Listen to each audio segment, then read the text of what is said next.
Accounting field के अंदर बहुत बार ऐसा होता होगा कि सर बिल तो बन गया, गुड्स भी कस्टमर के पास में पहुंच गया, ई वे बिल भी बन गया, ई इनवॉइस भी बन गया और जीएसटीआर 1 के अंदर उसको हमने रिपोर्ट भी कर दिया, लेकिन बाद में रेट में डिफरेंस आया, यानी कि जो रेट हमने अपने बिल के अंदर दिया है वो रेट हमारे बॉस ने फाइनल नहीं किया था, यानी कि या तो ज्यादा रेट हमको लेना था या फिर हमने ज्यादा अमाउंट उनसे ले लिया। ऐसे केसेस में हमको टैली के अंदर फिर से उसकी अकाउंटिंग करनी होती है, यानी कि रेट डिफरेंस की अकाउंटिंग करनी होती है। इस रेट डिफरेंस की अकाउंटिंग को टैली प्राइम के अंदर किस तरह से किया जाता है, क्या इसके ऊपर आपको ई इनवॉइस बनाना होगा या नहीं, यह आज हम इस वीडियो के अंदर डिटेल में कवर करते हैं। सबसे पहले हम समझते हैं कि सर रेट डिफरेंस आपको कब बनाना होता है, यानी कि रेट डिफरेंस की एंट्री आपको कब करनी होती है। फॉर एग्जाम्पल हम बात करते हैं कि सर एक पर्सन है मिस्टर राम। मिस्टर राम ने क्या किया सर, मिस्टर श्याम को गुड सेल्स किया और उस गुड्स का जो रेट, एक गुड्स का जो रेट था फॉर एग्जाम्पल 1000 रुपीज का गुड्स उन्होंने डिसाइड किया। जब अकाउंटेंट ने सर क्या किया, बिल बना दिया।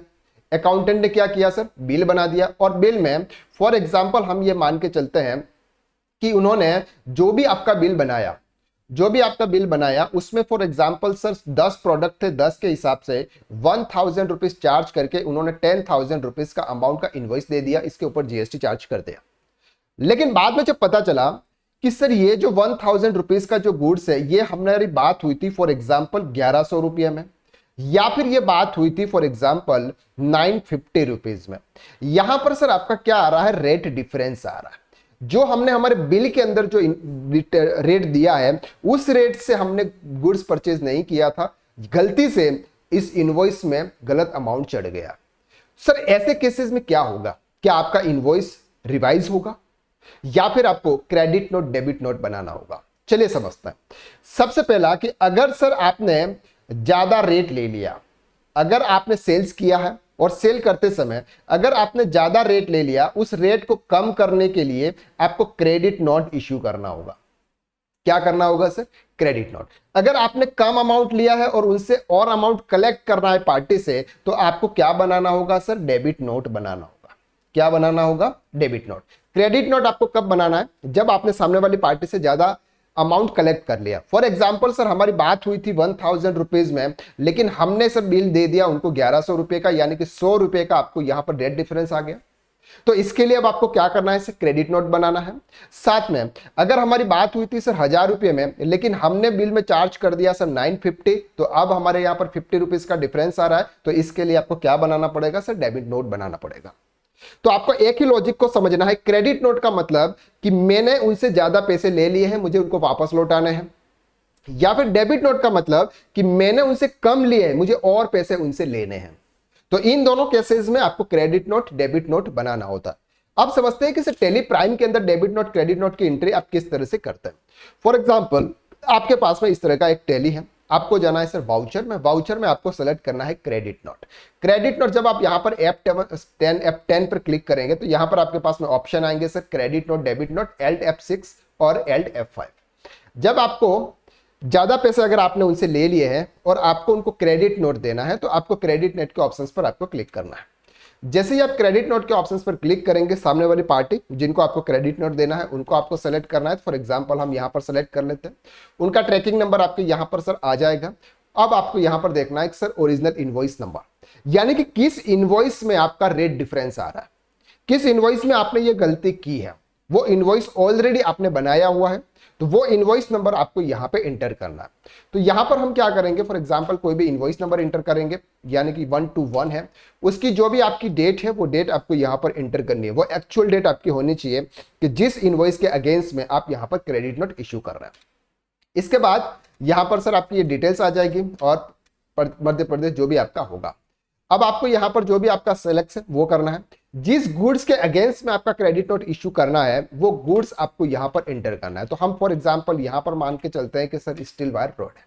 सर क्या आपको यहां पर क्वांटिटी इंटर करनी है या फिर नहीं करनी है। देखो क्वांटिटी आपको क्रेडिट नोट डेबिट नोट के अंदर कब इंटर करनी है, जब आपका पूरा का पूरा गुड्स रिटर्न हो रहा है। जैसे फॉर एग्जांपल मैंने किसी पर्सन को गुड्स सेल्स किया था, 10 गुड्स मैंने सेल्स किए थे, 10 गुड्स में से मेरे 2 गुड्स मेरे को रिटर्न आ गए।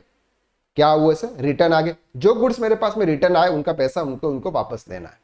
तो ऐसे केसेस में यहां पर मैं क्वांटिटी इंटर करूंगा 2 और जिस रेट में मैंने उनको सेल किया था वो रेट में यहां पर एंटर करूंगा। लेकिन यहां पर बात गुड्स रिटर्न की नहीं है, यहां पर बात रेट डिफरेंस की है। जब बात रेट डिफरेंस की आती है तो क्वांटिटी के अंदर हमें कुछ भी इंटर करने की जरूरत नहीं है। अगर हम क्वांटिटी के अंदर अगर हम कुछ भी इंटर करेंगे क्वांटिटी यहां पर, तो एक्चुअल आपका सेल्स रिटर्न माना जाएगा। तो अब यहां पर क्वांटिटी में इंटर नहीं करना, यहां पर आपको सिर्फ और सिर्फ अमाउंट में इंटर करना है। अब एक क्वांटिटी के ऊपर यानी कि एक प्रोडक्ट के ऊपर आपका कितना रेट का डिफरेंस है, फॉर एग्जांपल 100 रुपीज में, तो आपने कितने गुड सेल्स किए थे, for example 10 multiply 100 is equal to 1000 for example, हम ये मान के चलते हैं।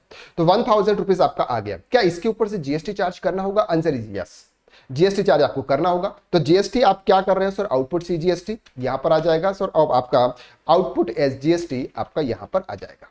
क्लियर हो गया? सब चीजें यहां पर है। अब आपको सर प्रोवाइड जीएसटी डिटेल्स अब आपको यहां पर देनी है। सर अब आप ये जो क्रेडिट नोट बना रहे हो, ये क्रेडिट नोट का रीजन क्या है, वो रीजन आपको यहां पर देना जरूरी है। तो यहां पर सर मेरा सेल्स रिटर्न है क्या? आंसर इज नो, मैंने कोई सेल्स रिटर्न नहीं किया। क्या पोस्ट सेल डिस्काउंट दिया? सेल करने के बाद क्या मैंने डिस्काउंट दिया? Answer is no. Deficiency in service है? नो। करेक्शन इन इनवॉइस है? Answer is yes. हाँ, ये जो आपने इनवॉइस दिया था उसका करेक्शन है, तो करेक्शन इन इनवॉइस पर आपको क्या करना है सर? सेलेक्ट करना है। Buyer debit note. अब सर यहां पर आपके बायर ने क्या आपको डेबिट नोट इश्यू करा? सर बायर डेबिट नोट क्यों इश्यू करेगा? क्योंकि बायर तो हमारे से पैसे लेने हैं ना, हमने उनसे ज्यादा चार्ज कर दिया, तो बायर हमसे क्या लेगा? वापस लेगा। जब किसी को पैसे लेने होते हैं तब डेबिट नोट इश्यू किया जाता है। क्लियर है? अब यहां पर सर अगर बायर ने आपको डेबिट नोट इश्यू किया है तो यहां पर आप वो डेबिट नोट नंबर इंटर करेंगे। अदरवाइज अगर डेबिट नोट इश्यू नहीं किया है तो आप 00 करके आप वो डेट डाल दीजिए। जो भी आपकी डेट है, जिस डेट में आपका है वो डेट आप नॉर्मली कोई भी डेट आप यहां पर इंटर कर सकते हैं। अब आपने इस तरह से आपको क्या करना है? सिंपल इनवॉइस को आपको क्रेडिट नोट को रिकॉर्ड करना है। अब सर एक चीज बताओ सर, क्या हमको क्रेडिट नोट पर ई इनवॉइस बनाना होता है? Answer is yes, E invoice आपको बनाना होगा। जितना भी आप रेट डिफरेंस दोगे इसके ऊपर आपको ई इनवॉइस बनाना होगा। ई इनवॉइस आपके टैली के अंदर बाय डिफॉल्ट लिंक होता है, आपको वहां पर आईडी और पासवर्ड सेलेक्ट करके रखना होता है, ऑटोमेटिकली आपका ई इनवॉइस बन जाता है। आपको ज्यादा कुछ करने की जरूरत यहां पर नहीं पड़ती है। क्लियर है? लेकिन ई इनवॉइस बनाना है, इस चीज का आपको ध्यान रखना है। ये तो बनाया सर हमने credit note. Sir debit note कैसे बनता है? डेबिट नोट सिंपल, अगर मैंने कम चार्ज किया है और मुझे ज्यादा चार्ज करना है तो एज इट इज आपका डेबिट नोट बनेगा, एज इट इज, कोई डिफरेंस नहीं है। यहां पर आपको जाना है सर, जैसे F10 का अगर आप यहां पर क्लिक करेंगे यहां पर आपको आएगा sir debit note Alt plus F5 आपको करना है, और सेम टू सेम पोजीशन यहां पर सेम टू सेम ट्रांजैक्शन इस तरह से आपको यहां पर भी रिकॉर्ड करना है। कोई भी डिफरेंस नहीं है, बस सेम टू सेम आपको यहां पर डेबिट नोट इशू करना है, वहां पर आपको क्रेडिट नोट इशू करना है। सर क्या क्रेडिट नोट इशू करने से क्या मेरे जीएसटी के अंदर कुछ भी चेंजेस आएंगे? आंसर इज यस, यस मेरे जीएसटी के अंदर चेंजेस आएंगे। सर क्या चेंजेस आएंगे मेरे जीएसटी में? आपके जीएसटी के अंदर चेंजेस ये आएंगे कि जब आप जीएसटीआर 1 फाइल करोगे तो आपका जो टोटल सेल्स होगा उसमें से इतना अमाउंट आपका माइनस हो जाएगा। क्रेडिट नोट का सिंपल सा मतलब होता है कि सेल्स में से वो फिगर माइनस करना, तो आपका जो नेट सेल्स होगा उस मंथ का वहां पर आपको उसका बिल देना होगा, यानी कि उसके ऊपर आपको टैक्स पे करना है। सामने वाले पर्सन के लिए इतने अमाउंट की आईटीसी रिवर्स होगी, यानी कि इतने टाइप के आईटीसी उस मंथ में नहीं मिलेगी। तो ये चीज आपको ध्यान रखनी है। जब भी आप कोई क्रेडिट नोट या डेबिट नोट इश्यू कर रहे हैं तो ऐसे केसेस में आपको ध्यान रखना है कि आपके जीएसटीआर 1 के अंदर वो डिटेल शो हो रही है या फिर नहीं हो रही है। क्लियर? चलो, अगर आप अकाउंटिंग फील्ड के अंदर काम कर रहे हो और आप प्रॉपर तरीके से अकाउंटिंग एंड टैक्सेशन फील्ड में एक्सपर्ट बनना चाहते हो, आपने अभी तक जो भी नॉलेज लिया है ना, वो नॉलेज आपने कहीं ना कहीं ऐसे ऐसे काम करते करते ही लिया है, क्योंकि आप बीकॉम पास आउट हो या फिर आपने एमकॉम किया हुआ है। आपने न तो कोई सीए की प्रॉपर डिग्री कोर्स किया हुआ है, ना आपने सीएमए किया है, ना ही आपने कोई एमबीए किया हुआ है। अगर एमबीए किया है फिर भी आपको अकाउंटिंग एंड टैक्सेशन का इतना नॉलेज नहीं है कि आपको एक अच्छी हाई स्किल पर जॉब मिले। इसके लिए आपने कहीं ना कहीं टैली का कोर्स किया होगा, और टैली का कोर्स नॉर्मली 1 से 1.5 महीने के अंदर सिर्फ टैली के ऊपर फोकस करके वहां पर करवाया जाता है। लेकिन आज की डेट में टैक्सेशन के ऊपर बहुत बड़ा चैलेंजेस आ जाते हैं कि टैक्सेशन का नॉलेज जिस पर्सन के पास में होगा वो पर्सन एक अच्छा अकाउंटेंट, एक अच्छी जॉब नौकरी पर यानी कि अच्छी सैलरी पर वो जॉब कर सकता है। अकाउंटिंग एंड टैक्सेशन फील्ड के अंदर सबसे बेस्ट कोर्स हमने डिजाइन किया हुआ है टैक्स कंसल्टेंट कोर्स, जिसके अंदर आपके टोटल 9 मॉड्यूल कवर होते हैं। अगर आप नॉन कॉमर्स बैकग्राउंड से हैं या फिर कॉमर्स बैकग्राउंड से हैं, या फिर आप चार्टर्ड अकाउंटेंट कोर्स कर रहे थे लेकिन कंप्लीट नहीं हुआ, तो आप प्रैक्टिकल एक्सपोजर यहां पर चाहते हैं, आप कहीं पर भी प्रैक्टिकल सीखने के लिए जाते हैं तो वहां पर आपका टाइम कंज्यूम होता है और वही आपको सिखाया जाता है जिनका उनके पास में काम होता है। तो हमने इस कोर्स में पूरा प्रैक्टिकल तरीके से इसको कवर किया हुआ है, एक एक सब्जेक्ट को बेसिक से लेकर एडवांस लेवल तक कवर किया हुआ है। सर ऐसा कोर्स, ऐसा मॉड्यूल जिसके अंदर आपके सभी सब्जेक्ट कवर हो, यानी कि टोटल 9 सब्जेक्ट यहां पर कवर हो, ऐसा कोर्स हमने डिजाइन किया हुआ है और वो भी सबसे मिनिमम प्राइस में। अगर आप इतना कंटेंट को फिनेंशियल यानी कि इनकम टैक्स एक्ट 2025 को भी कवर किया हुआ है, इनकम टैक्स एक्ट 2025 के साथ में अगर आप कोई कोर्स की बात करोगे ऑल ओवर इंडिया के अंदर तो डेफिनेटली 25 to 30,000 रुपीज में आपको ये कोर्स मिलेगा। लेकिन हमने बहुत ही मिनिमम प्राइस में इस कोर्स को क्रिएट किया हुआ है आपकी हेल्प करने के लिए, यानी कि आप इस कोर्स को परचेज करके अच्छा नॉलेज गेन कर सकते हैं और साथ में अपनी जो भी वर्किंग स्टाइल है उसको आप इंप्रूव करके अच्छी सैलरी पर जा पा सकते हैं। इसकी लिंक आपको डिस्क्रिप्शन में दे रखी है, एक बार जाकर आप जरूर चेकआउट करें कि सर इस कोर्स में अंदर क्या क्या है। और अगर आप और डिटेल लेना चाहते हैं तो स्क्रीन पर आपको जो नंबर दिख रहा है उस नंबर पर आप कॉल करें।